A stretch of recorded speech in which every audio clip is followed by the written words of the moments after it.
I guess I got into music like a little bit late, really, maybe sort of 16, 17. I just decided, or discovered that there was something away from just the mainstream, what was on the radio. I think Blur was like probably the sort of first band that led me into a world of like indie rock. Went to see bands, went to find indie bands, and from that found out that there was a whole different world of music in the whole punk rock world. My discovery of punk rock, that also tied in with my kind of emerging beliefs of kind of rights and wrongs for people, like sort of political things, animal welfare and you know, racism, sexism kind of issues, which a lot of American punk bands were singing about in a way that I hadn't seen before, and that kind of reinforced why that kind of music was important to me. Physical music, you get way more than just like a stream in passing. It sort of makes you concentrate on it. You've got in your hands, you look at the artwork, you feel the emotional connection rather than just consuming.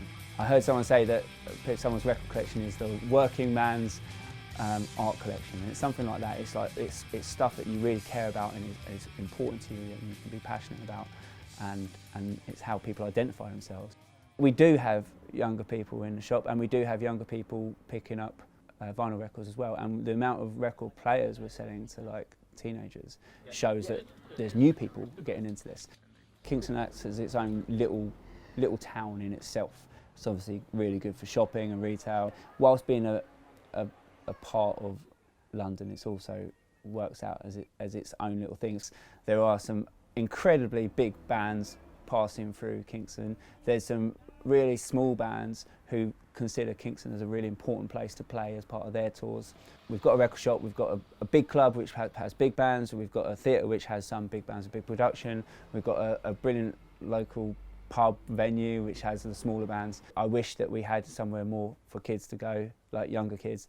We've got to try and protect live music because it's an important part of culture, and one of the things that I talk about quite often is how in Kingston particularly, because we've got all this heritage issues in Kingston, it was the birthplace of where the kings were crowned in 1,000 years ago, whatever it was, and it's a really important historic place. We've got the beautiful river and all of these things. I think too much attention is often spent on heritage and kind of things which aren't relevant to a lot of people.